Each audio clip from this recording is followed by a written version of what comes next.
different legislations that's going to come into effect as a means of martial law, right? That's when you're going to remember the men that were standing in the street preaching this word, right? Preaching and telling you to get right. That goes to the Negroes, Native Americans, because the Most High is only dealing with Israel, right? It says, and wisdom and knowledge shall be the stability of thy times, and strength of salvation.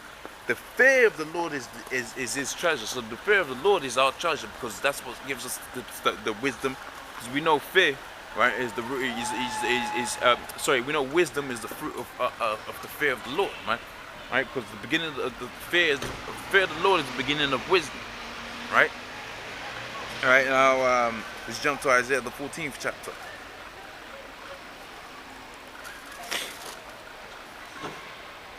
Right.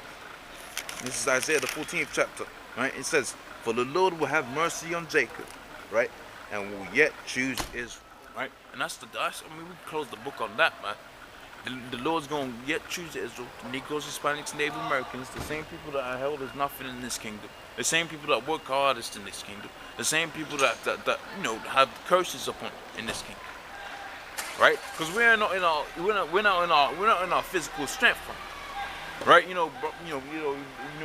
Man's got all kind of infirmities, right? All kind of ailments and infirmities, right? We're not at our peak strength, because the Most High pulled that spirit off of us, right? Mentally and physically. But he's kept that spirit upon the elect, the men of the Lord, to wherever it's happening or whatever it is, whatever be the case in our own personal, right? We still come out here and push this truth through His mercy, right? It says, "For the Lord will yet have mercy on Jacob," which is the Negroes and Hispanics and Native Americans, "and will yet choose Israel," right, "and set them in their own land, and the strangers shall be joined with them," right, "and they shall cleave unto the house of Jacob, and the people shall be taken and bring them to their place, and the house of Israel shall possess them in their land, and the Lord for servants and handmaids," right, "and they shall take them captives, whose captives they were." So we're captives in this society to Esau, right? We're gonna take captive whose captives we were. Namely, we're gonna flip the tables. The Most High gonna flip the tables after He's done this destruction, right? He's gonna flip the tables, and He's gonna flip it around to where with whose captives they were. It's plain and simple, right? Right, and they shall rule over their oppressors. And it shall come to pass in the day that the Lord shall give thee rest from all thy sorrows, and from fear, and from thine hard bondage, wherein thou wast made to serve, right? Right? Because it's fucking hard bondage that we've been made to serve, man. If you read the history books and so on and so forth, the hard bondage like the scripture says, right? But the Most High is going to flip it around. That's why it says in Revelations, the 18th chapter, right? Water, double even as she rewarded you, right? Let's jump back to Revelations, the 18th chapter, right?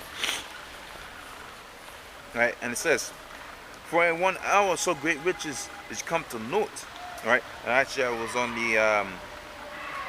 the 18th verse. It says, "And cried when they saw the smoke of her burning, saying, What city is like this? Was like unto this city, right? That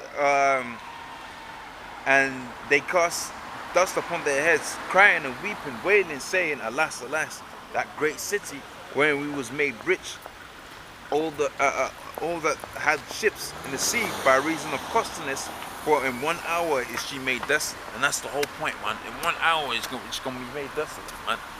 Right? It's gonna be like nothing. It's gonna be like it says in Job the 20th chapter, the eye that has seen him is not gonna see him no more. Right? That destruction is gonna come swift, like the scripture says. Alright? It says, "Rejoice over her, thou heaven, and ye holy apostles and prophets, for the Most High have avenged you on her. And the mighty angel took up a stone like a great millstone and cast it into the sea, saying, Thus with violence, right, shall that great city be thrown down, and shall be found no more at all." Right? And pretty much that's it, man. We're gonna cut it off on that. Alright, it was only a short one. I was gonna say all praises unto Yahweh Shem Yahushai for having me out here, alright, pushing this word. Alright, honors to you brothers, double honors to the elders of GMS. Right, honor to you brothers out there that be pushing this truth in sincerity. Right, like I said, it's on high alert right now. Right, whether it pops off or not, hey, it's not my will, it's the will of the Most High. Right, whatever the will, whatever the will of the Most High puts into it. That's say we're gonna say sign out and say shalom.